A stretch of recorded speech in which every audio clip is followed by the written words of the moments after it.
Berbicara mengenai hal yang saya lakukan, ya basicnya apa? Ya saya seorang pendidik, Bang. Saya seorang pendidik. Saya mengambil jurusan pendidikan, psikologi pendidikan. Jadi saya belajar tentang proses anak didik, tentang seorang pendidik dan seterusnya. Saya belajar tentang psikologi dan sebagai Muslim, tanggung jawab saya sebagai Muslim adalah menyeru seluruh manusia. Al-Quran yang membimbing saya untuk menyampaikan itu. Al-Quran surah An-Nahl ayat 125. Bismillahirrahmanirrahim. Ud'u ila sabili rabbika bil hikmah wal mau'idatil hasana wajadilhum billati hiya ahsan. Serulah manusia kepada jalan Tuhanmu dengan hikmah dan pengajaran yang baik. Dan perintah berdebatnya jelas. Berdebatlah dengan mereka dengan cara yang baik. Wajadilhum billati hiya ahsan.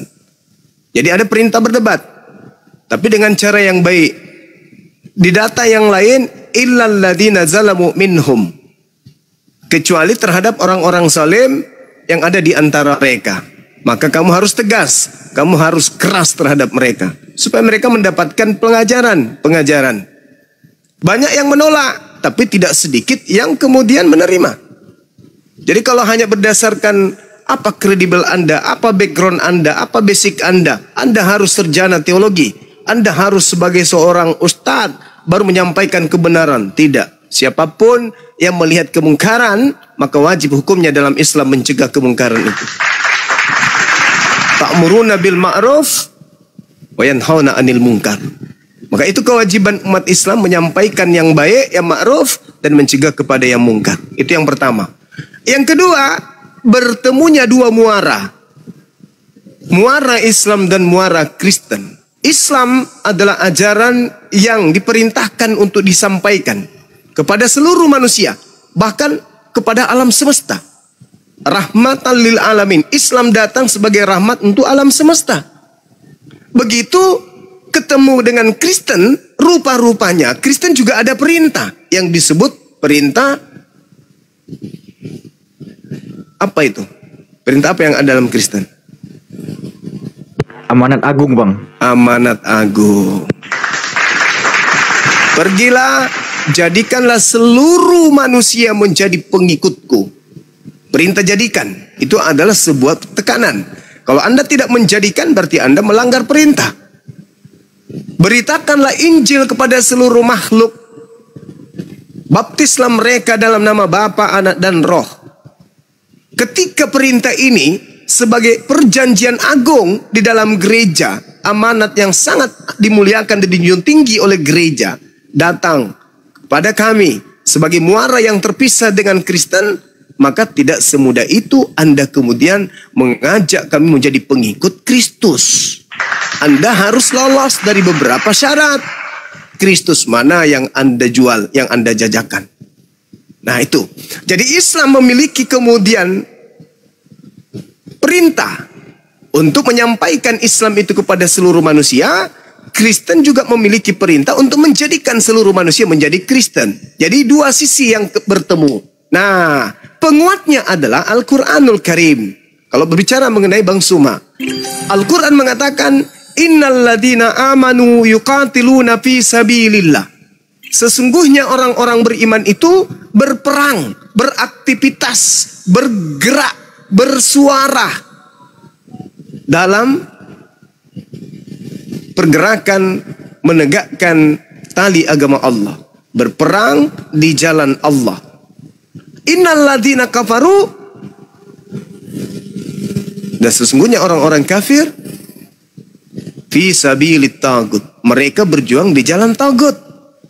Faqatilu awliya asyaitan, perangilah saudara-saudaranya setan. Itu perintah. Siapa saudara setan menurut Islam? Orang-orang yang mengajarkan menyembah selain daripada Allah. Seluruhnya adalah saudara-saudaranya setan. Itu di pandangan Islam. Jadi ketika Anda bertanya apa kapasitas, apa backgroundnya, apa yang kemudian menjadi basicnya? Basicnya Al-Quran.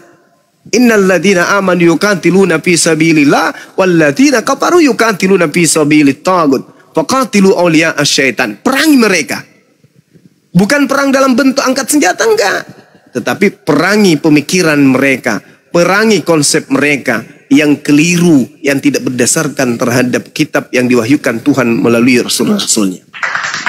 Itu saudara. Jadi ini sudah terjadi. Kristen sudah tampil di permukaan. Kami sebagai Islam juga tampil di permukaan. Sebagai anak bangsa, maka yang harus kita ramu berdiskusi dengan baik. Yang kemarin yang tidak baik dan yang akan terjadi lagi, ada diskusi tidak baik untuk supaya diminimalisir. Karena kita adalah saudara dalam setanah air. Maka karena kita beda keyakinan, mari kita membahas tentang keyakinan ini dengan cara-cara yang baik. Kalau Bang Suma ada kesalahan diingatkan, ada kekeliruan diingatkan. Tapi diskusi ini harus berjalan. Kenapa? Karena Islam diperintahkan untuk berdebat, Islam diperintahkan untuk menyeru, Kristen juga diperintahkan untuk menjadikan di luar Kristen menjadi Kristen. Jadi ketemu. Nah, jangan ada dusta di antara kita. Islam dengan Islamnya, Kristen kudu percaya diri dengan kekristenannya. Seperti itu, saudara. Silakan. Oke, baik, bisa saya tanggapi. Silakan. Baik.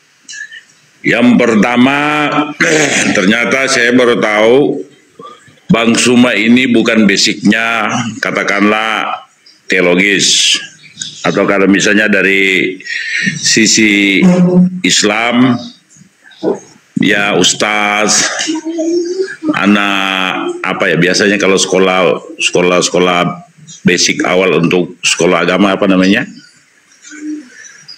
Pesantren, ya dan seterusnya. Itu berarti bahwa pemikiran-pemikiran Bang Suma terkait dengan urusan agama, yang pertama saya tetap menghargai, tetapi bagi saya Bang Suma berbicara terkait agama apapun, baik itu dari sisi Islamnya tetapi juga dari sisi Kristen, bagi saya Bang Suma hanya berbicara dari sisi pandangan Bang Suma secara pribadi, secara manusiawi, tanpa punya basic pendidikan terkait dengan agama. Itu satu. Lalu yang kedua, kalau misalnya Bang Suma sudah mengatakan bahwa Muslim memerintahkan, Kristen juga memerintahkan, itu berarti bahwa di sana harus ada yang namanya saling menghargai. Artinya bahwa masing-masing tetap meyakinkan dengan apa yang menjadi keyakinan masing-masing. Nah, pada titik ini mestinya perbedaan pandangan, perbedaan keyakinan itu harus diimplementasikan melalui kata-kata.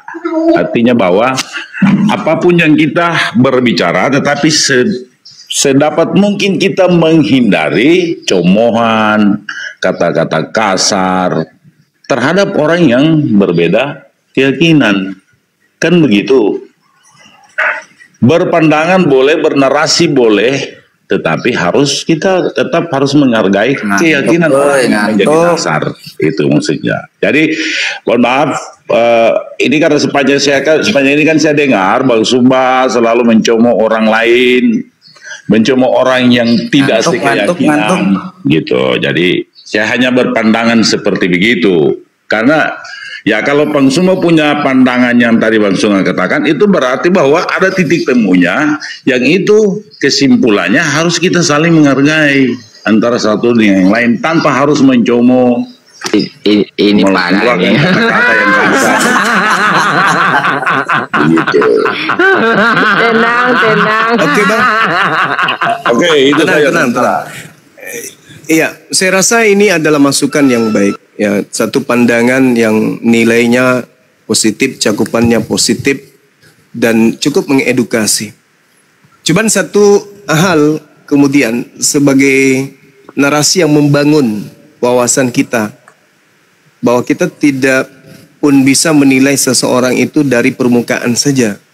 Tapi kita harus menilai orang itu ketika bertindak, apa yang melatar belakangi tindakan orang tersebut ada.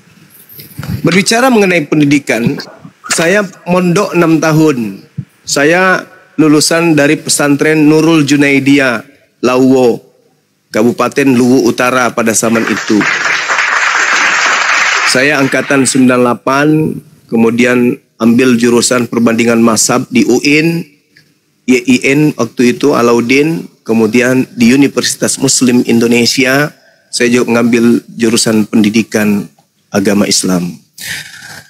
Jadi terkait hal ini mungkin saudara-saudara perlu pahami bahwa ketika di dalam berdialog, ketika di dalam berdebat ada sesuatu yang mungkin ungkapan atau perilaku yang menyebabkan ya orang menilai beda, masing-masing punya penilaian terhadap Bang Suma.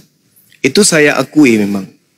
Tapi ketika niatan ini lahir dari seorang saudara kita, ya dari Kristen, saudara CSK 76, ya kita harus menghargai itu. Tadi di awal saya menjelaskan bahwa dasar pijakan saya terjun di dunia debat latar belakang karena Al-Quranul Karim. Dan dari pihak Kristen sendiri, muaranya dari seberang. Karena Kristen ini adalah memiliki sebuah konsep amanat agung untuk mengkristenkan seluruh manusia di atas muka bumi. Mengkristenkan seluruh manusia di atas muka bumi sebagai seorang yang mempelajari Bible sama halnya menjadikan seluruh manusia di atas muka bumi sebagai manusia yang akan diusir oleh Yesus nanti di akhir zaman. Membiarkan orang-orang ini diusir oleh Yesus. Kalau saya tidak ngambil bagian. Yang kedua, saya boleh dinilai dengan penilaian masing-masing. Tapi izinkan saya berbicara. Dalam hal Islam, Islam menyampaikan keislaman tanpa unsur paksaan, tanpa unsur mengelabui, tanpa unsur berpura-pura. Islam dengan jati dirinya 100% maksimal pasang badan dengan keislaman itu sendiri. Sedangkan Kristen meninggalkan cangkang. Kristen melepaskan wibawanya sendiri. Kristen melepaskan disiplin ilmunya sendiri. Kristen mengajarkan kekristenannya dengan pola yang tidak diajarkan kemudian oleh Yesus itu sendiri. Ketika mereka berhadapan dengan orang Yahudi, Kristen seakan-akan Yahudi. Mereka menggunakan banyak istilah-istilah Yahudi. Ketika mereka berhadapan dengan umat Islam, mereka melepaskan cangkang aslinya. Mereka menggunakan istilah-istilah Islam. Pembeda ini jelas antara kami umat Islam dan saudara-saudara Kristen sebagai orang-orang yang mengatakan mereka adalah apologet Kristen. Sayangnya mereka membantah Al-Quran dengan memakai istilah Al-Quran. Mereka benci kepada Al-Quran dengan mengutip-ngutip istilah-istilah Al-Quran. Mereka benci kepada Nabi Muhammad yang membawa Al-Quran, tetapi Kristen diajarkan dengan lebih banyak menggunakan istilah ajaran Nabi Muhammad daripada istilah dari Paulus. Maka dari dasar langkah awal saja Kristen sudah terlihat timpang. Islam dalam proses terjemahan Al-Quran tidak mengambil bahasa-bahasa yang prinsip di dalam Bible. Tetapi Bible pada saat diterjemahkan ke dalam bahasa Indonesia, offside mengambil istilah-istilah yang sangat prinsip di dalam akidah Islam untuk masuk sebagai bagian daripada kitab untuk menguatkan narasi-narasi para apologet Kristen. Nama lain daripada Al-Quran adalah Alkitab. Tetapi sayangnya, Kristen lebih familiar menyebut kitab mereka dengan sebutan gelar Al-Quran yaitu Alkitab daripada Kristen menyebut kitab mereka dengan sebutan Biblika atau Biblos. Maka PR kami sangat berat. Kenapa? Kami harus menyadarkan saudara-saudara kami Kristen untuk supaya sadar bahwa dalam berapologet, dalam pembelaan akidah, baik apologet Islam maupun apologet Kristen, Kristen harus terlebih dahulu mandi air 7 sumur 7 rupa kembang. Kenapa? Mereka selalu membawa nama istilah-istilah Al-Quran di dalam mengajarkan agama Kristen itu sendiri. Dengan kata lain, Kristen sebelum berperang sudah kalah duluan. Kenapa? Karena mengatakan Islam itu salah, tetap jual agamanya dengan menggunakan istilah Islam. Mengatakan Al-Quran itu bukan firman Tuhan, tapi menguatkan narasi kekristenannya dengan menggunakan istilah-istilah Al-Quran. Mengatakan Nabi Muhammad itu bukan Nabi, tetapi gelar-gelar Nabi Muhammad digunakan untuk memberikan gelar itu kepada Paulus, pendiri agama Kristen. Jadi sebelum mereka bertanding, Kristen kalah duluan. Coba, ini sederhana, Bung. Ini sederhana. Contoh misalnya, sepele bagi orang Kristen, tapi ini hal yang sangat dahsyat bagi kami umat Islam. Apa itu? Ketika orang Kristen mengotori bibir mereka dengan mengucapkan buku-buku dari Belanda itu dengan sebutan Alkitab, itu pukulan telak sebenarnya kepada Kristen. Adakah kemudian orang Islam pernah menyebutkan Al-Quran ini sebagaimana Allah berfirman kepada Nabi Muhammad di dalam Bible? Surah Yasin ayat 3, nggak ada itu. Tapi kalau di Kristen, naasnya dia mengatakan begini, sebagaimana di dalam Alkitab surah Galatia ayat 13, Al-Quran banget. Alkitab, Al-Quran, surah, Al-Quran, ayat Al-Quran. Kemana Biblos? Kemana Grape? Kemana Apostolos? Hilang semua. Nah ini, jadi kami umat Islam itu bangga. Kenapa? Di saat orang Kristen tidak menerima Islam, di saat itu juga lisan Kristen banyak menggunakan istilah Al-Quran. Dengan kata lain, siapa yang ditiru, pasti adalah yang asli. Siapa yang meniru, pasti yang adalah palsu. Siapa yang menjadi idola, pasti diikutin. Siapa yang menjadi pengidola, pasti yang mengikuti. Alhamdulillah, sepanjang sejarah Islam di Indonesia dan Kristen di Indonesia, agama Islam selalu unggul. Kenapa? Karena Kristen banyak menggunakan istilah-istilah Islam. Sekira begitu, saudara. Silakan. Oke, baik. Saya bisa tanggapi lagi, host. Halo? Ya, lanjut. Oke, baik.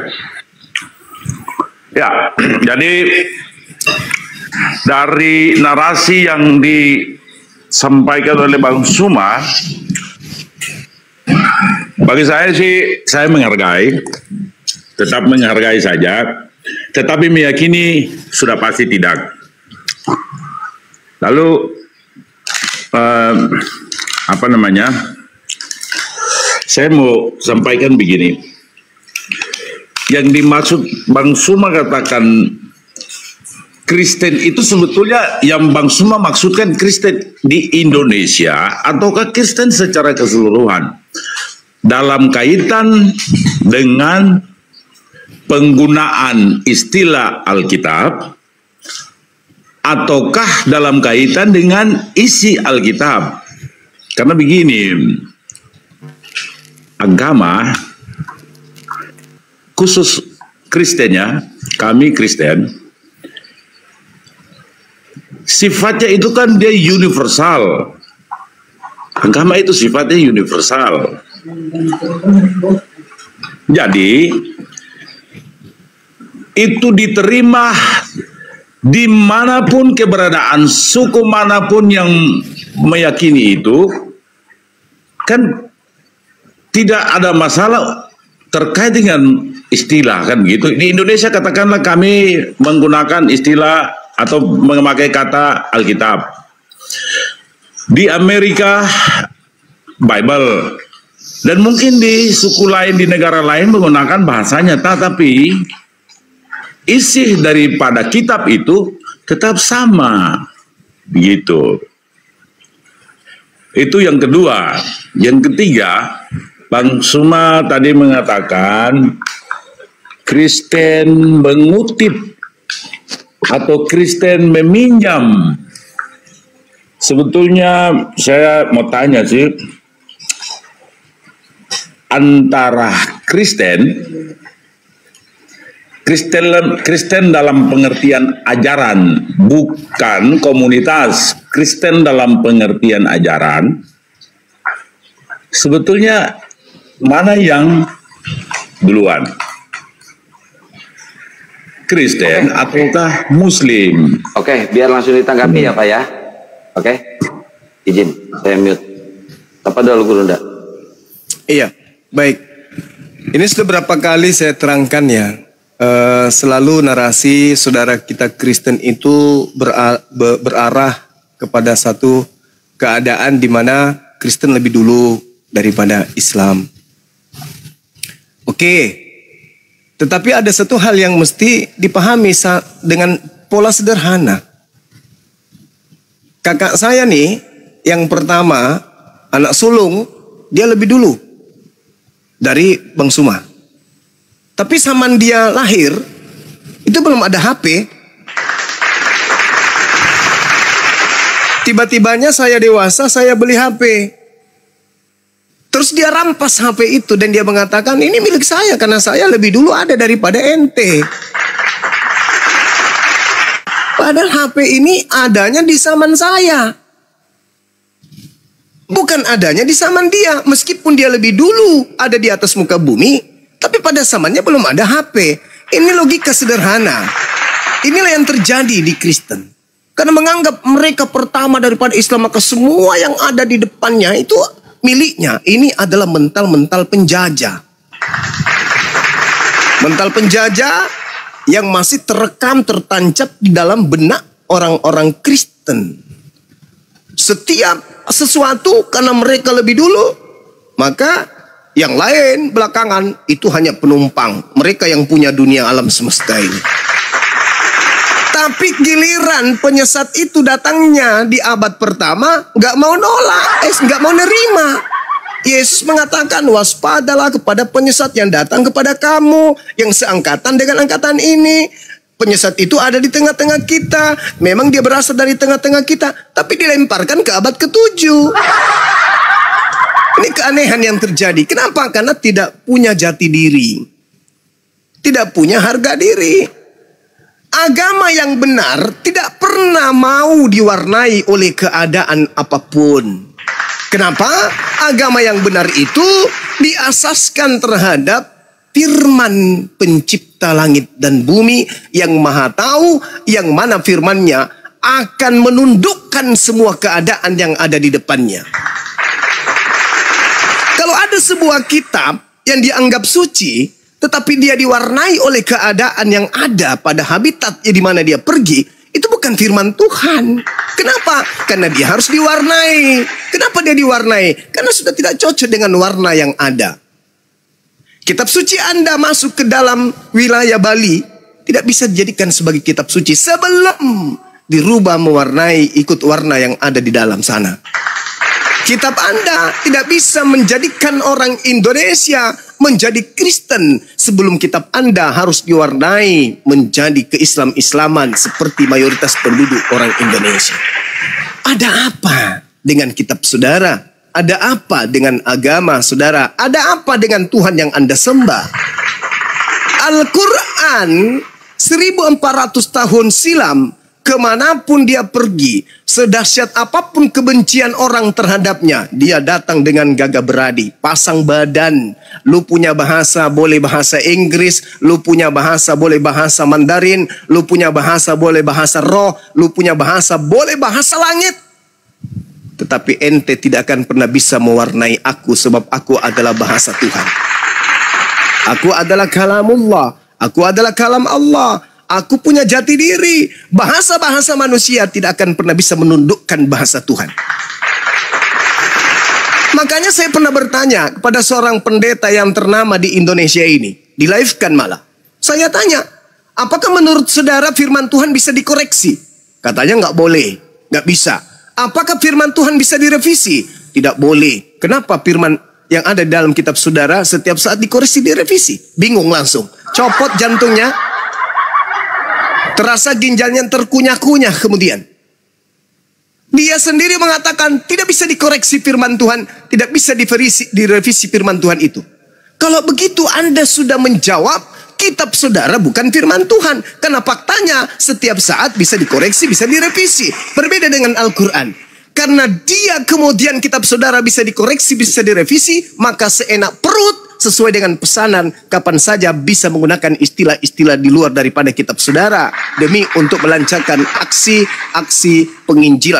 pewartaan terhadap orang-orang di luar agama saudara. Ini tidak disifati Al-Quran. Bahasa Tuhan harus lebih tinggi dan tidak bisa ditundukkan kemudian oleh bahasa manusia manapun. Makanya Al-Quran itu bukti bahwa dia adalah kalam Allah, kalam firman dari pencipta. Dia tidak pernah lekang oleh zaman.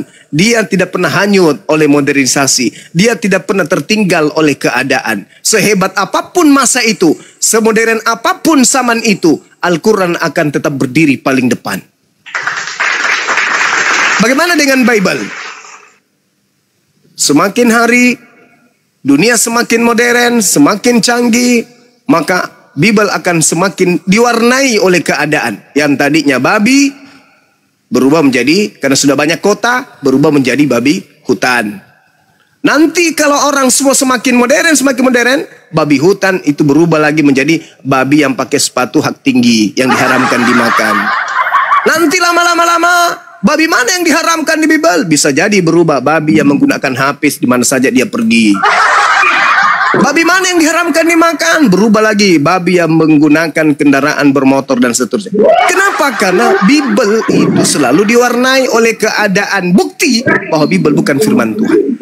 Nah, seperti itu saudara. Jadi dialog ini memang harus dipakai untuk menjadikan kita sebagai anak bangsa tercerdaskan. Kenapa? Tidak semua orang Kristen itu mau mematikan akalnya. Ada juga orang Kristen yang mengucapkan terima kasih dengan penjelasan-penjelasan dari saudara-saudara Muslim yang terkait dengan persinggungan dua agama. Bukti barusan sebelum Anda, ada seorang anak muda yang kemudian mau belajar Islam.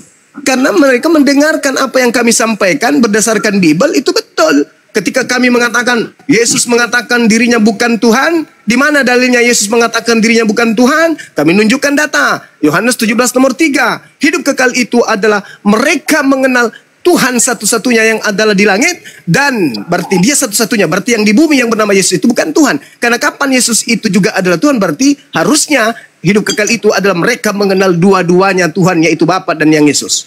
Tapi ternyata Yesus membantah ketuhanannya dengan mengatakan dan mengenal Yesus sebagai utusan. Berarti Yesus untuk mendapatkan hidup kekal, dia harus dikenal sebagai utusan. Itu bukti. Anak muda ini berpikir, loh kok benar ya? Inilah manfaat daripada dialog dibangun. Ada yang mengambil asas manfaat dari diskusi-diskusi yang terjadi. Ada juga yang menganggap ini adalah sesuatu yang tidak bagus, karena mereka hanya berpikir ego. Mereka harus Kristen yang paling benar. Padahal mereka tidak mampu kemudian menegakkan kebenaran itu. Orang-orang Kristen yang mengatakan agama Kristen itu benar, begitu berbicara mengenai agama di depan umat Islam, mereka seibarat menegakkan benang basah. Tidak akan pernah bisa. Demikian saudara, silakan. Ya, silakan Pak Deska. Oke, sekali lagi saya menghargai penjelasan dari Bang Sumam. Tapi sekali lagi saya mengatakan bahwa dari kami lahir sampai dan dengan saat ini. Makan lagi, boy. Iya, sebentar makan, sorry. Boleh.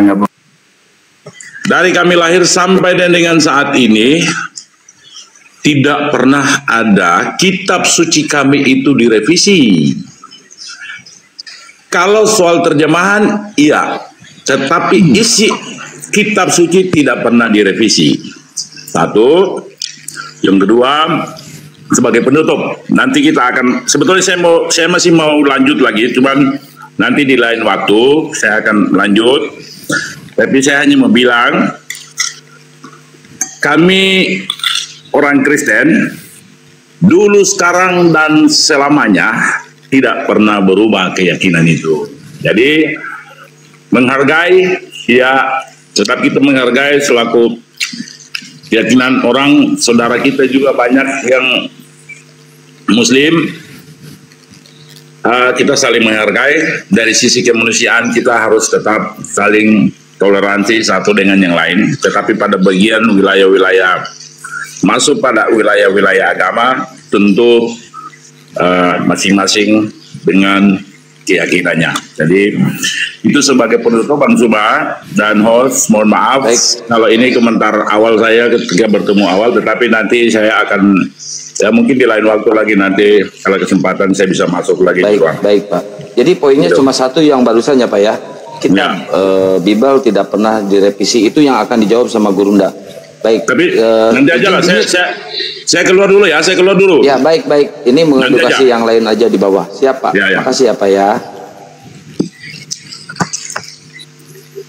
Oke, poinnya yang itu Gurunda. Jadi Bible tidak pernah direvisi kata dia. Apa dulu Gurunda? Iya. Jadi memang nyata bagi kita banyak manusia yang tidak butuh alkohol untuk mabuk. Lebih sulit membangunkan orang yang pura-pura tidur daripada orang yang tidur beneran. Iya, lebih sulit. Lebih sulit mengajarkan orang yang pura-pura jahil, bahlul, bodoh daripada orang yang bodoh beneran. Jadi kalau ada orang Kristen mengatakan kitab kami tidak pernah direvisi, ya orang itu harus apa ya? Mau disunat kali ya? Susah juga. Belajar 5.000 tahun lagi. Kalau ditunjukkan pun mereka nggak bisa baca. Kan? Betul. Oh, itulah yang saya katakan. Itulah yang saya katakan. Zaman sekarang ini banyak orang mabuk tanpa alkohol. Siapa mereka? Orang yang berpura-pura tidur, dibangunkan tidak pernah mau bangun karena dia sadar kalau dia ini dibangunkan. Kalau orang yang betul-betul tidur dibangunkan, ya pasti terbangun karena dia nggak sadar kalau dia sedang dibangunkan. Itu saudara-saudara sekalian. Jadi kita tidak perlu tanggapi terkait ini. Ya, gimana saudara David? Asyhadu. Terlalu lama kamu hidup di persimpangan, kawan. Bang, Bapak pernah bertemu orang mualaf, tapi sebelum masuk ke Islam dia itu berat gitu melaksanakan sholat. Apa pernah ketemu dengan orang kayak gitu? Banyak itu. Ya, banyak. Betul. Assalamualaikum Bang Lima. Lagi dingin. Waalaikumsalam warahmatullahi wabarakatuh. Jenderal, lanjut. Waduh. Itu Gurunda. Iya, saudara. Gimana? Iya, David ini Gurunda ini menyaksikan banyak sekali orang-orang yang bersyahadat gitu. Selalu nuntun Gurunda, silakan. Iya. Jadi begini kawan. Gitu. Kenapa umat Islam itu di setiap mereka beribadah, berkomunikasi langsung tanpa perantara kepada pencipta langit dan bumi, item yang paling utama diminta secara khusyuk itu adalah tunjukkanlah kepada kami jalan yang lurus. Apakah bagi umat Islam rambu-rambu keislaman itu masih abu-abu? Enggak. Di Islam justru terang benderang. Ini haram, ini halal, ini boleh, ini tidak boleh, ini makruh, dan seterusnya. Tapi kenapa umat Islam selalu minta petunjuk? Kenapa umat Islam selalu minta, berikan aku jalan yang lurus, tunjukkan aku jalan yang lurus itu? Kenapa? Karena iblis itu senantiasa akan menghanyutkan manusia untuk cinta kepada materi duniawi. Jangankan pada saat mereka menanggalkan diri dari prosesi ibadah sholat. Pada saat mereka sholat saja, mereka masih digiring untuk mengingat materi. Apatah lagi setelah dia sholat. Kenapa? Karena manusia ini adalah manusia yang memiliki intelektual, punya kecerdasan, akalnya itu bertumbuh, berkarya, mencipta, memiliki alat untuk merasai objek-objek yang ada, materi-materi yang ada. Pada saat sedikit dari dimensi kenyang dia keluar, muncul rasa lapar. Ketika rasa lapar itu hadir, maka berjuta kemudian keinginan ada. Ingin makan ini, makan itu, makan ini, makan ini, makan itu, makan ini, makan ini, makan itu, dan seterusnya. Itulah manusia. Itulah uniknya manusia. Sebelum itu terjadi, muncul deteksi. Ya, alat deteksi. Lapar, mau makan apa? Makan ini, makan itu, makan ini. Ngantuk, mau ngapain? Lelah, mau ngapain? Oleh karena itu, ketika mereka selesai berhubungan dengan penciptanya, maka seluruh aspek dunia akan datang. Melalui penglihatan, melalui pendengaran, melalui hati, melalui perasaan, semuanya muncul. Maka manusia itu multi keadaan. Apa yang terjadi? Orang yang takut kepada Tuhannya akan senantiasa minta bimbingan. Tunjukilah kami kepada jalan yang lurus. Yang terberat itu adalah sholat. Sholat nampaknya ringan, tapi itulah hal yang paling terberat. Sholat itu ringan, tapi itulah hal yang paling terberat. Ketika Anda lulus sholat, maka seluruh perintah-perintah lain akan terasa ringan. Puasa, zakat, infak, sedekah, haji, semuanya akan berasa ringan. Bila mana sholat ini tidak menjadi beban lagi bagi Anda. Itu di Islam. Kalau sholatnya udah bagus, maka seluruh kehidupannya orang itu akan bagus. Yakin dan percaya itu. Saya ulang lagi, pada seluruh umat Islam, anak-anak saya, adik-adik saya, jika sholatmu bagus, maka seluruh unsur hidupmu akan bagus. Jika sholatmu terpelihara, maka seluruh hidupmu akan terpelihara. Jika sholatmu ini terbenahi, maka hartamu semuanya akan terbenahi. Yakini, percayai itu. Yakini. Kelalaian kita umat Islam mencari kehidupan dunia, tapi tidak menjadikan sholat itu sebagai sirat, hudan, petunjuk, jembatan untuk menemukan semua hal-hal duniawi dan akhirat. Jadi kalau Anda ingin selamat, ekonomi, pendidikan, kesehatan, kelapangan rezeki, apa yang terutama yang harus Anda benahi? Bukan pinjaman di bank. Bukan. Tapi yang Anda harus benahi adalah wudhu. Wudhumu. Pelihara itu. Kedua, sholatmu. Bagaimana kamu berkomunikasi dengan sang pemilik? Jangan takut miskin. Jangan takut sakit. Jangan takut dicemooh. Selama engkau dekat kepada sang pemilik. Analoginya gini. Anda ingin bertamu kepada rumah sahabat, kepada rumah seseorang. Di situ ada buaya.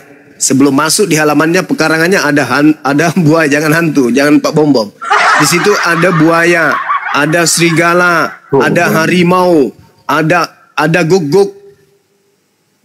Anda mau masuk ke rumah tersebut, ada nerakanya, ada sakit, ada penyakit lever, ada penyakit kanker, seluruhnya yang seram-seram mengelilingi kemudian. Tetapi Anda dekat dengan sang pemiliknya. Anda tinggal telepon. Halo bro, yes, Masya Allah. Kamu ngapa hubungi saya bro? Ini kawan, saya butuh bantuan, boleh nggak saya ke rumahmu? Karena yang mau datang ini adalah kekasihnya, sahabatnya, maka diperintahkan seluruh binatang-binatang buas itu untuk masuk kandang. Masuk, ada saudara saya yang terbaik mau datang. Maka kita dengan mudahnya datang kepada Tuhan kita. Ketika kemudian kita dekat kepada Tuhan kita, semua musibah, semua masalah akan menjadi indah, akan menjadi nikmat, akan menjadi satu amalan. Tetapi kalau kita tidak kenal sang pemilik, Bagaimana kita mau datang? Orang di luar itu di halaman rumahnya ada harimau, ada kemudian semuanya muncul binatang-binatang yang menakutkan. Kita nggak tahu, kita mau masuk ke sana meminta tolong, tapi kita nggak kenal. Bagaimana ceritanya? Jangankan ada binatang buas ke situ, untuk masuk ke sana aja kita ragu. Tapi kalau kita dekat dengan Sang Pencipta, Sang Pemilik alam semesta ini, apa yang kita takutkan? Sang Pemilik kita dekat. Sedikit-sedikit curhat, sedikit-sedikit senyum, sedikit-sedikit sandar kepadanya. Lelah, sandar kepadanya. Lagi sakit, sandar kepadanya. Lagi ada masalah, sandar kepadanya. Apa yang kita takutkan? Semua dia yang dia mengatur. Ada masalah, sandar. Ada musibah, sandar. Semuanya kita sandarkan. Lalu apa yang kita takutkan? Jadi apa yang utama untuk menjadi penyambung? Kita butuh HP untuk menghubungi teman kita. Apa HP itu? Isya, subuh, asar, maghrib, zuhur, itu penghubung kita kepada Allah. Sehingga kita nggak yatim di dunia ini. Jangan yatim, saudara-saudara. Selalu berkomunikasi dengan Allah. Jangan jadikan diri Anda itu menjadi makhluk yang yatim. Ada pencipta kita, ada Allah yang lebih dekat dari kita. Hubungi Allah. Ya Allah, ya Rabb, saya ingin sujud kepadamu, Allahu Akbar. Bacakan apa yang Anda inginkan, minta kepada Dia, pasti datang. Kalaupun pahit-pahitnya tidak dikabulkan, minimal doa kita itu bukti bahwa kita itu tunduk kepadanya. Artinya kita berserah diri kepadanya. Itu akan menjadi pemberat timbangan amal baik nanti di padang mahsyar. Doa-doa yang kita tidak diterima oleh Allah akan menjadi pemberat timbangan kita nanti. Kenapa? Karena bukti kita tunduk kepadanya, kita memohon, memelas dengan air mata. Dengan air mata. Seibarat Tuhan cinta kepada apa yang kita torehkan dalam rintihan kita kepadanya. Seperti seorang pengamen yang datang kepada kita. Kalau lagunya bagus, anakku sayang, yang adalah anakku sendiri. Lagu itu kemudian menggugah. Kita tidak buru-buru memberikan uang kepada pengamen tersebut. Kenapa? Karena kita suka lagunya. Selesai lagu itu, kita minta lagu yang baru. Selesai lagu yang baru, minta lagi lagu yang baru. Kenapa? Kita suka. Begitulah Allah melihat kita yang selalu merintih dengan rintihan yang ikhlas. Allah suka dengan rintihan-rintihan itu. Tapi kalau kemudian lagunya tidak bagus, baru juga petik nada sudah keliru, belum juga menyanyikan satu syair lagu, satu bait, langsung dikasih duit. Udah dek, makasih ya. Kenapa? Karena Allah tidak suka. Jadi begitu belum minta, dikasih rezeki. Jadi hati-hati. Orang yang tidak sholat, rezekinya lancar, hati-hati. Orang yang tidak sholat, kesehatannya itu mantap, hati-hati. Bisa jadi Allah menutup untuk ruang kita mengingat kepadanya. Sehingga kebutuhan dipenuhi, kesehatan diberikan. Supaya orang ini tidak berdoa. Mati dalam keadaan seperti itu, na'udzubillah summa na'udzubillah. Hati-hati. Saya tidak sholat, lancar. Wah, bisnis, wah, saya meledak bisnisnya. Jabatan, korupsi semakin kaya. Pakai kemudian hal-hal yang buruk. Ya, semisal ijazah palsu mendaftar sebagai hansip. Lulus. Terima santunan dari kepala desa segala macam. Tapi pakai ijazah palsu. Kenikmatan sesaat. Ujung-ujungnya akan membuat menderita. Tapi kalau kita itu sholat, tetapi kemudian kita ibadah, hidup kita hanya pas-pasan saja, artinya Allah cinta kepada kita. Sebaliknya itu tadi, tidak pernah sholat, kesehatannya bagus, lancar rezekinya, pekerjaannya sukses, hati-hati. Itu jangan sampai Allah menutup ruang jembatan tol antara dirinya dengan Anda. Hati-hati. Hati-hati. Oleh karena itu pelihara sholat. Alangkah indahnya sehat, sholat, kaya, sholat, banyak uang, sholat. Sholat utamanya, sholat. Utamanya anak-anak saya. Pelihara itu. Karena untuk membedakan kita dengan hewan hanya sholat. Sholat yang membedakan kita. Maka pelihara, sholat itu pelihara. Sebisa mungkin pelihara sholat. Kalau kita lalai, tobat. Habis itu sholat lagi. Tobat, sholat. Pelihara sholatmu. Anak-anakku sholat yang Anda pelihara. Secantik apapun amalan yang kita lakukan, kalau jembatannya rusak, itu tidak akan pernah kita bawa ke sebelah. Karena sholat itu adalah sirat, jembatan, diterimanya amalan-amalan yang lain. Makanya sholat itu adalah tiangnya agama. Beriman tidaknya seseorang itu lihat dari sholatnya.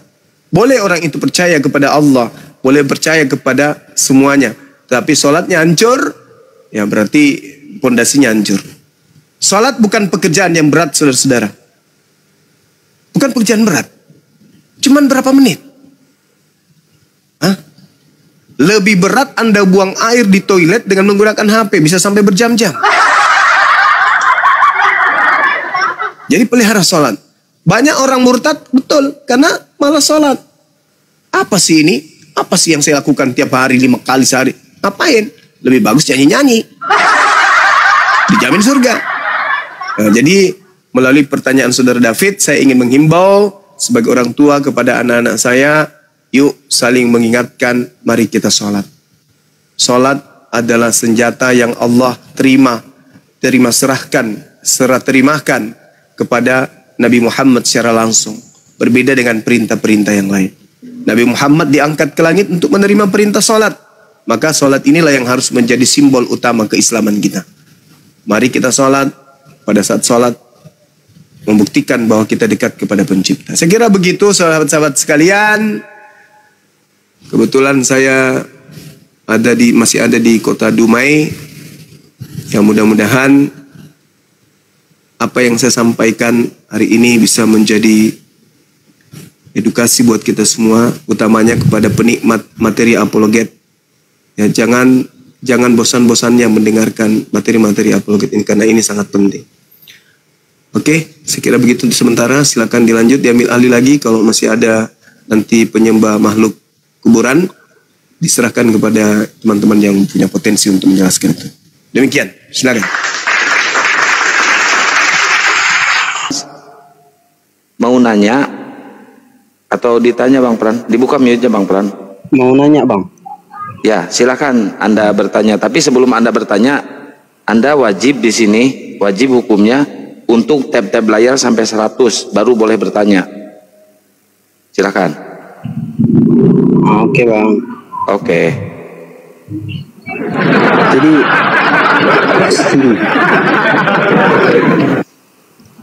aku mau nanya Bang, fungsi sholat itu apa Bang?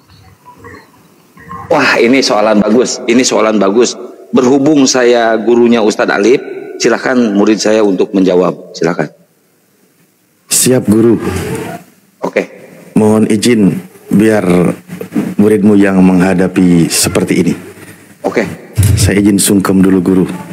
Karena guru itu harus digugu dan ditiru. Kita harus mengikuti dan mendengarkan nasihat para guru. Jangan sampai kita membangkang kepada guru. Karena dijawab. Woi, dijawab. Iya. Oh ya.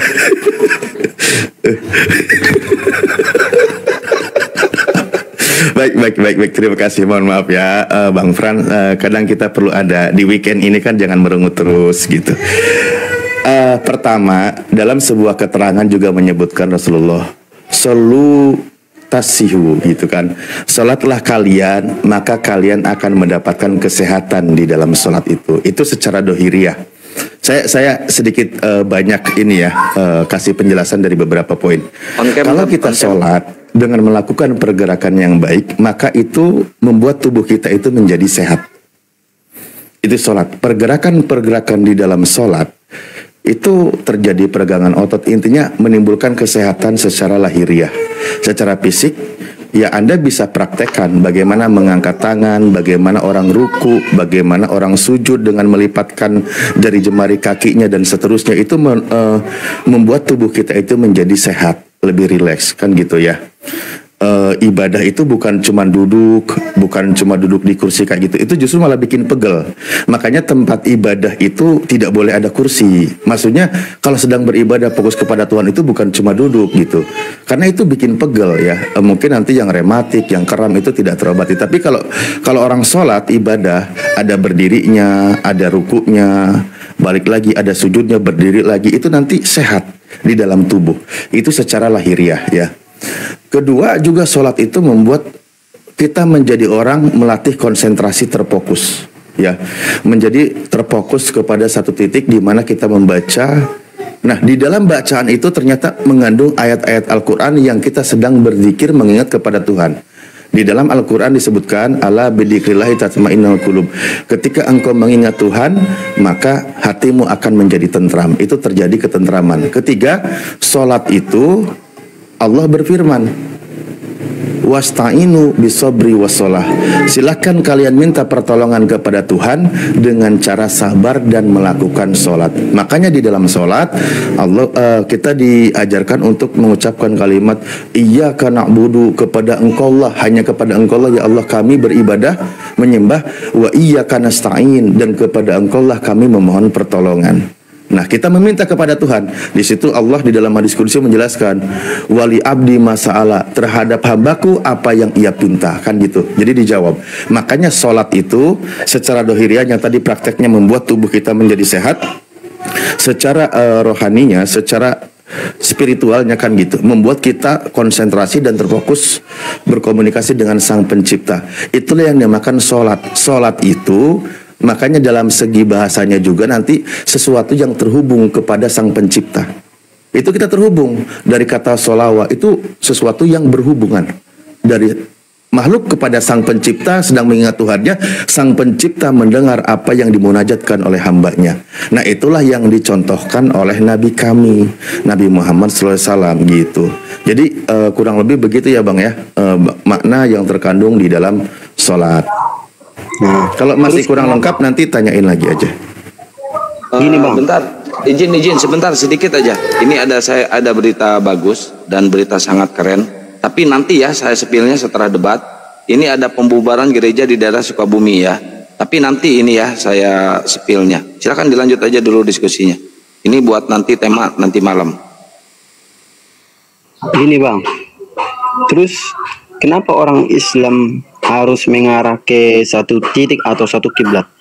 Biar sholat, kalau memang sholatnya itu adalah kayak yang abang bilang tadi, kok cuma kayak satu titik? Kenapa cuma ke satu arah seluruh dunia?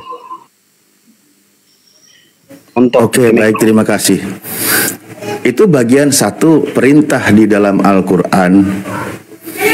Di dalam surah Al-Baqarah dikatakan fa'ainama tuwalu, dimanapun kalian berada silahkan palingkan wajah anda ke Masjidil Haram. Itu perintah sebagai arah kiblat. Justru itu bagian dari perintah ketertiban. Bang, orang lagi upacara aja Bang, semua terfokus kepada satu titik. Ini lagi upacara. Kalau saya dulu zaman SD itu kita kalau lagi upacara aja terfokus pada satu titik, menghadap satu tiang bendera, semua mengeliling ke sana. Lo bayangkan lo lagi upacara aja kita ngobrol berhadapan, berantakan tuh, tidak terjadi konsentrasi, malah ke sana sini nggak jelas. Itu upacara bendera aja kayak gitu. Padahal kita menghadap menghormati tiang bendera Sangsaka merah putih. Lah ini sholat terfokus kepada satu titik, yaitu menghadap satu arah, rapi. Bayangkan kiblat Makkah, Masjidil Haram, di situ ada Ka'bah, semua menghadap kepada satu titik, berkumpul, melingkar, berbaris, rapi. Jadi di dalam Islam itu ada ketertiban dan ada kerapihan. Justru akan bermasalah ketika dibebaskan menghadap, yang satu menghadap ke kiri, yang satu menghadap ke kanan, nggak jelas nanti. Ya kan, jadi adu pantat, nggak jelas. Makanya sholat itu saya bilang tadi tempat ibadah. Ketika sholatnya itu jadi sehat, tidak boleh cuma sambil duduk, kecuali yang tidak mampu, beda cerita. Makanya kalau ibadah cuma duduk doang, tempat ibadah ada kursinya, cuma duduk mendengarkan cerita, itu nggak masuk, nggak sehat, malah yang ada pegel. Cobalah kamu lagi ibadah, misal duduk terus, pasti pegel, ngerasa pengen berdiri. Tapi sholat tidak seperti itu, terus menghadap satu kiblat. Pertama itu dari perintah di dalam Al-Quran yang Allah perintahkan di dalam surah Al-Baqarah. Nah, kedua, memang secara dohiriyah itu menjadi sebuah bagaimana Islam itu diajarkan tertib. Makanya ketika mau sholat umat Islam diperintahkan istawu sufufakum, rapikan semua barisan kalian menghadap satu arah. Fa inna taswata sufuf min tamami sholat, karena kerapihan, sholat itu barisan itu bagian dari kesempurnaan sholat. Seperti itu bang. Jadi kalau saling berhadapan nanti nggak fokus. Makanya dipisah juga nanti untuk laki-laki di sini sholat di masjid menghadap satu kiblat, yang perempuan di rumah boleh di masjid, nanti disediakan tempatnya yang terpisah gitu. Nggak boleh dicampur. Nanti kalau dicampur kiri kanan cowok cewek ngobrol itu nggak konsentrasi namanya. Nggak konsentrasi. Cuma di Islam lah yang diatur bagaimana ketertiban dalam beribadah. Aturannya juga tegas. Sampai-sampai misal ketika wanita muslimah yang lagi haid tidak boleh sholat, justru haram hukumnya kalau dia sholat. Cuma di Islam. Saya nggak tahu kalau di agama Anda misal ketika wanita itu lagi haid boleh nggak dia masuk ke gereja? Setahu saya sih katanya boleh gitu. Artinya apa? Dalam kondisi kotor dan najis pun datang dia ke tempat Tuhan untuk ya nggak fokus juga. Karena psikologis orang yang lagi menstruasi itu pasti berbeda dengan orang yang tidak kan gitu. Biasanya lebih sensitif. Wah nggak jelas nanti gitu bang. Jadi itulah keindahan di dalam Islam. Saya tidak perlu banyak bawa ayat Al-Qur'annya ya. Karena yang penting saya intisarinya yang saya sampaikan kepada Anda. Masih belum pas bang. Masih kurang. Mau pakai kunci berapa yang pas bang? Kunci dongkrak 24T. Berarti kalau di Islam tidak pas, makin parah kalau di Kristen, bener nggak? Di Kristen tidak punya arah kiblat. Di Kristen bebas menghadap kemanapun. Ya. Karena gini bang, Tuhan kami, kami menghadap sama Tuhan kami. Tuhan kami itu adalah gitu dong. Sebutkan Tuhanmu biar makin seru. Silakan. Saya diam. Tuhan kami itu adanya itu di dalam hati, bukan di Mekah. Contoh, bukan di satu tempat di sini. Jadi semua makhluk di dunia ini yang mau beribadah sama Tuhannya di sini. Bukan di situ. Jadi Tuhan kami itu dalam hati. Jadi yang ditengok Tuhan itu adalah niat, bukan cara posisi kaki kayak gini. Coba kamu bisikin Tuhanmu dalam hati, kasih tahu Tuhanmu dalam hatimu mana perintah pergi gereja hari Minggu. Coba bisikin Tuhanmu dalam hatimu. Saya tunggu. Ya, ku bisikin pun di dalam hatiku itu ngapain? Itu kan dalam hatiku, jadi ngapain orang? Ya kasih tahu Tuhan dalam hatimu mana perintah gereja pergi gereja hari Minggu. Nah, ada. Coba kasih tahu Tuhanmu dalam hatimu, jangan Tuhanmu nggak tahu juga. Ingat dan kuduskanlah hari Sabat. Hari Sabat itu hari apa? Hari Sabat itu hari apa? Hari ke-7. Hari apa? Jatuhnya hari apa? Hari Minggu. Nenek mau kiper, Tuhan bloon itu di dalam dirimu, bloon kamu Tuhanmu dalam dirimu. Sabat itu hari Sabtu. Hari Minggu. Tuhan bloon dalam dirimu, bukan Tuhan itu iblis. Iblis? Sorry, maaf. Kok jadi iblis? Jadi Tuhannya Bang Frans itu di dalam hati ya? Iya. Jadi gereja itu rumah apa? Kami beribadah itu melalui hati. Gereja itu tempat apa? Gereja kalau di dalam Yahudi, contoh. Pergumulan orang-orang beriman. Kalau di dalam Yahudi, Yesus mengajar di bait Tuhan, di rumah Tuhan. Yahudi, Yesus mengajar di Betel, Bait El, Arabnya Baitullah. Dia di tempat ibadah, rumah ibadah di sana berarti itu adalah rumah Tuhan. Ternyata barusan Bang Frans menjelaskan beda antara tempat ibadahnya Yesus dengan ibadahnya Kristen Bang Frans. Kalau Bang Frans ibadahnya Tuhannya dalam hati, makanya dia kalau ibadah mungkin muter terus ngegulung karena menghadap ke hati kan gitu. Sementara kalau Yesus dia di rumah ibadah, di rumah Tuhan ibadahnya. Ini BEM. Oke. Gini bang, gereja. Gimana bang? Gereja itu kan sebuah tempat artinya itu tempat pergumulan orang-orang beriman. Jadi orang itu biar kayak mana orang itu beribadah sama Tuhan, ya bersama-sama beribadah, itu kan harus memiliki tempat toh. Walaupun orang itu berbeda di dalam hati, karena kalau nggak pakai hati, nggak bakalan mau siapa yang ngomong di depan, nggak bakalan itu. Jadi orang itu beribadah di dalam hati, tapi dibuat suatu tempat sebagai tempat pergumulan orang-orang beriman. Jadi maksudnya pergumulan di dalam hati sedang bergumul dengan Tuhan. Pergumulan orang-orang yang beriman untuk menyembah Tuhan. Pergumulan itu apa sih sebenarnya? Ya, perkumpulan.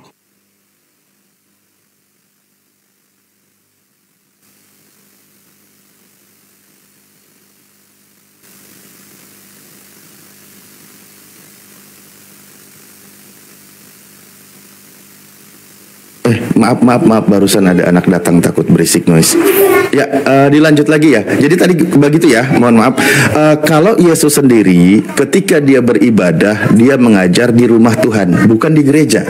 Bahasa Ibraninya kan Betel, Bait El, rumah Tuhan. Nah, sementara Kristen beribadahnya menghadap ke hati. Nah, itu bedanya. Kalau Yesus ketika dia berdoa, sujud sebalam-malaman kepada Tuhannya. Dia sujud menghadap kepada Tuhan. Kalau Kristen, ya cukup menghadap ke hati aja gitu. Mungkin bercermin kali ya, seperti itu. Jadi di sini saya cuma akhirnya mengetahui perbedaannya antara ibadahnya orang Kristen dengan ibadahnya Yesus gitu. Iya kan? Sama nggak ibadahnya Kristen dengan ibadahnya Yesus? Ya sama. Berarti Anda ke gereja beribadah ke gereja itu Bait El atau bukan? Gini Bang, Yesus ke gereja mengajar itu beribadah. Kapan Yesus ke gereja, Bang? Itu mengajar orang-orang mendengarkan. Iya, kapan Yesus ke gereja? Yesus itu ke Bait Allah, Bait El, Betel. Iyalah, Betel. Udah. Ya bukan gereja. Iya, Bang. Bukan gereja. Ya, gereja Yesus itu kan tempat ibadahnya Kristen. Bait Allah itu tempat ibadahnya Yesus, beda. Ya, apanya yang beda Bang? Kutanya Bang. Nah itu barusan ku bilang. Gereja tempat ibadahnya Kristen, Bait Allah itu tempat ibadahnya Yesus. Kita kasih satu contoh. Kalau Bait Allah, Betel, setahu saya itu nggak ada kursi berjejer orang ibadahnya duduk, nggak ada. Tapi kalau gereja, ibadahnya sambil duduk semua berbaris. Nah, itu kan duduk. Boleh laki-laki, boleh perempuan. Itu ibadahnya Kristen. Terus, tempat ibadahnya Yesus, Bait Allah, itu suci. Nih, saya kasih tahu. Orang-orang Yahudi, terutama untuk wanita yang sedang haid, orang bahasa kitab Anda itu sedang mengeluarkan lelehan, itu jangankan ke tempat ibadah, bersentuhan dengan laki-laki saja tidak boleh suaminya. Menyentuh properti rumah pun gak boleh, nanti hukumnya najis. Karena statusnya wanita itu sedang najis. Itu orang Yahudi, di mana Yesus mengajar di tengah bangsa Yahudi. Kalau untuk ibadah Kristen, kursi berjejer, dia mau haid mau kagak, wanitanya tetap duduk, masuk ke tempat itu. Nah, seperti itu. Beda. Jadi jangan disama-samakan. Mengajar kan? Abang barusan bilang Yesus itu mengajar. Jadi dia pergi ke Betel itu bukan beribadah, itu dia mengajar. Abang barusan yang bilang dia mengajar. Dia mengajar orang-orang beriman, istilahnya beriman kepada Allah. Dia mengungkapkan semua perjanjian atau apa, atau isi janji Allah. Dia mengutarakan semua itu. Jadi itu bukan ibadah menurut Anda? Yesus menyampaikan, mengajarkan firman Tuhan bukan ibadah. Menyampaikan firman Tuhan bukan ibadah. Mengajarkan, membenahi rohani bangsa Yahudi bukan ibadah. Sementara kalian sendiri mendengar khutbah gereja, Bapak Pendeta, kalian katakan itu ibadah. Beda. Kalau kami sebagai pendengar, saya tidak akan menyamakan, memang beda. Karena ketika Yesus mengajar di Bait Allah, tidak mungkin dia membaca suratnya Paulus, Galatia 3 nomor 13, itu enggak mungkin. Masa Yesus mengajar di Bait Allah di tengah bangsa Yahudi, Kristus telah menebus kita dari kutuk hukum Taurat dengan jalan menjadi kutuk karena kita sebab ada terkutuklah orang digantung pada kayu salib. Itu nggak mungkin Yesus. Itu bukan ajaran Yesus. Yang dia bacakan kitabnya para nabi, kitabnya Yesaya. Makanya di dalam Markus 4 dijelaskan Yesus itu membuka kitabnya Nabi Yesaya. Dia mengajarkan kepada mereka. Nggak ada membaca surat Paulus. Surat Paulus itu ajaran Kristen nanti yang dibacakan di gereja.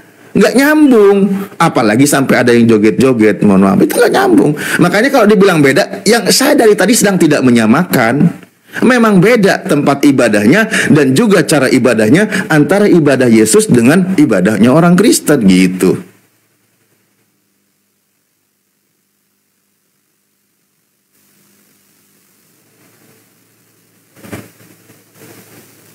Masih aman?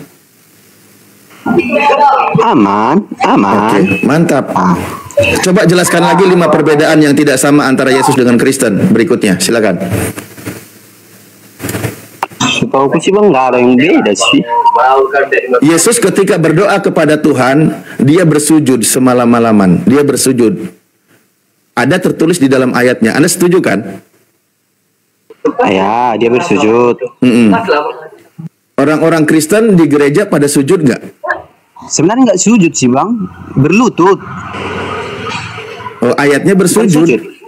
Beda. Bersujud itu kayak orang Muslim yang istilahnya, mohon maaf, yang kayak nungging gitu kan.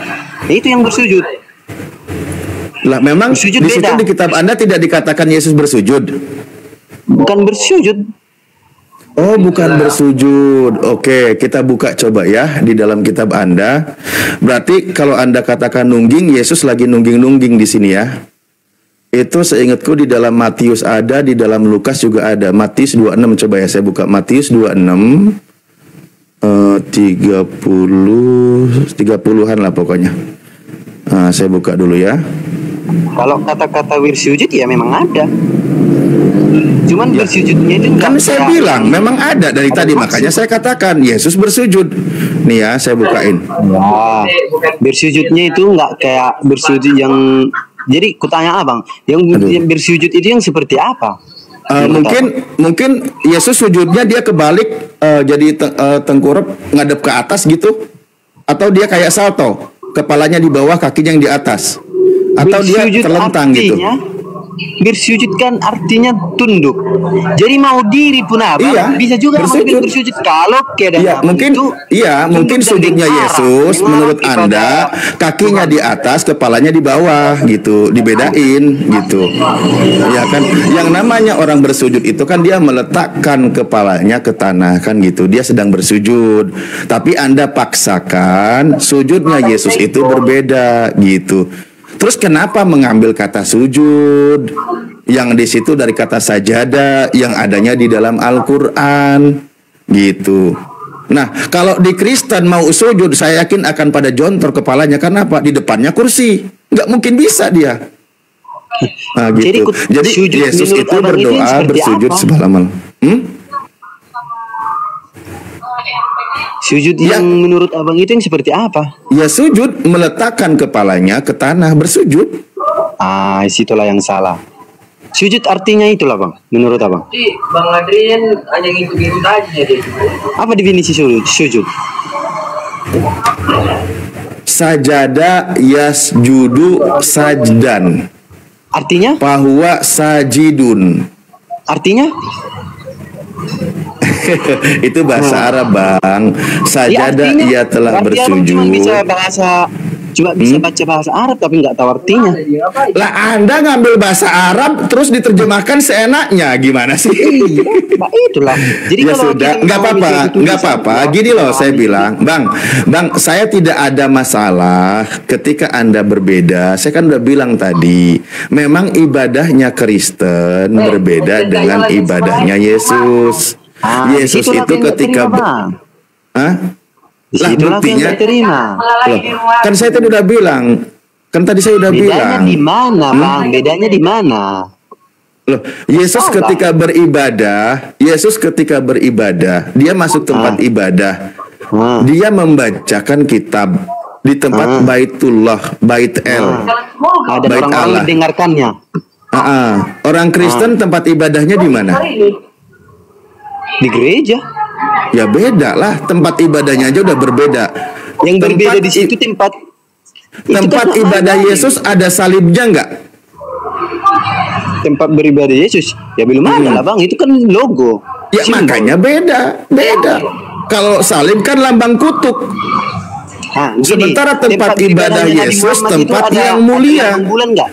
Gini bang, tempat beribadah Nabi Muhammad itu ada lambang logo bulan enggak? Atau nggak ada. Nabi Ibrahim? Terus Nggak kenapa? ada. Berarti beda juga Kenapa? dong. Berarti Kenapa beda juga apa? dong. Berarti sunnah orang abang itu enggak terwujud. Nggak ada sunnah, nggak ada sunnah, nggak ada urusan. Itu apa bang? Bulan bintang dipasang nggak dipasang nggak ada urusan. Terus kenapa hampir semua memasangnya bang? Hampir semua juga tidak, nggak ada urusan itu bukan syariat, bukan simbol agama juga, bukan. Nggak ada kaitannya, itu nggak ada masalah. Bukan yang disakralkan oleh umat Islam, itu bagian simbol kemenangan saja gitu. Nah kalau gereja, loh banyak masjid yang dibuat juga tidak pakai lambang bulan dan bintang, itu nggak ada kaitannya itu. Bukan tentang sebagai syariat, bukan. Nah kalau salib itu kan lambang Kristen. Ya, itu kan artinya menjadi lambang kutuk kan? Kok jadi lambang kutuk? Loh, salib itu lambang kutuk atau lambang berkat? Saya tanya. Bukan lambang kutuk, itu apa? Istilahnya itu kan simbol yang memiliki sejarah bagi umat. Bang, Anda tahu gak salib itu identik dengan apa? Dengan kutuk Tuhan atau dengan berkat Tuhan? Berkat Tuhan lah. Mana ada? Salib itu lambang kutuk.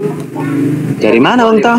Paulus sendiri yang berkata, terkutuklah orang yang digantung pada kayu salib. Terkutuk, bukan terbekatilah orang yang digantung pada kayu salib. Gak ada ayat begitu. Mana bang? Tertulis mana bang? Galatia 3 nomor 13.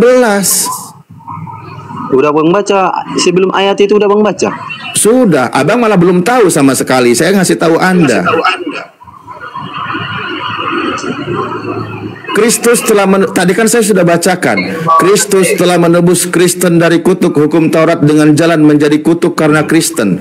Sebab ada tertulis, terkutuklah orang yang digantung pada kayu salib. Tuh, salib itu lambang kutuk. Tidak ada lambang berkat. Yesus tempat ibadahnya nggak ada salib, artinya nggak ada lambang kutuk. Beda tempat ibadahnya Yesus dengan tempat ibadahnya Kristen, itu beda. Tempat ibadahnya Yesus di Bait Tuhan itu nggak ada berhala, nggak ada salib, nggak ada patung, gambar orang, itu nggak ada.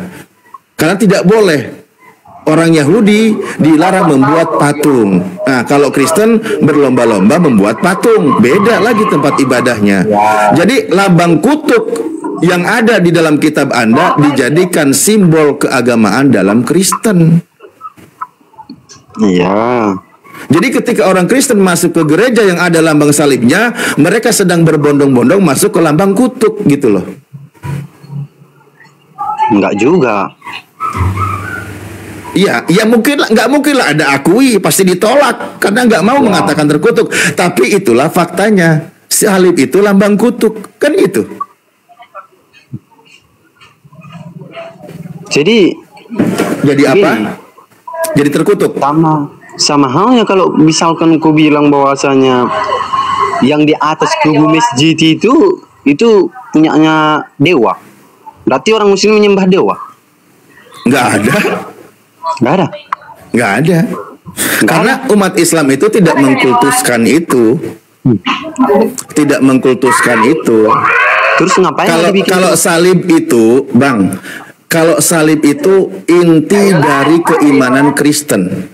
Itu penyaliban dan lambang salib. Itu tidak bisa Anda pungkiri. Itu prinsip keimanan Kristen. Makanya salib digunakan. Setiap gereja pasti ada salibnya. Pasti itu. Ya kan? Pasti ada salibnya. Nah, itu bagian dari simbol keimanan Kristen. Prinsip keimanan tertinggi di dalam Kristen adalah percaya Yesus mati di kayu salib, gitu. Nah, sementara tadi menurut kitabnya Paulus, coba Anda googling lah, ada nggak salib itu simbol berkat? Setahu saya itu nggak ada. Tapi kalau simbol kutuk, baik di Google maupun di kitab Anda itu ada. Seperti itu, Bang. Artinya memang tentang lambang kutukan, gitu. Kristen itu memang harus mengimani kalau Yesus itu mati terkutuk di tiang salib. Itu wajib diimani oleh Kristen. Karena Yesus mati terkutuk di tiang salib, makanya Kristen mengabadikan simbol salibnya, dan di situ mereka masuk ke tempat ibadahnya gitu. Apakah Yesus demikian? Oh tidak. Yesus itu masuk di tempat ibadah yang tidak ada simbol kutuknya. Gitu.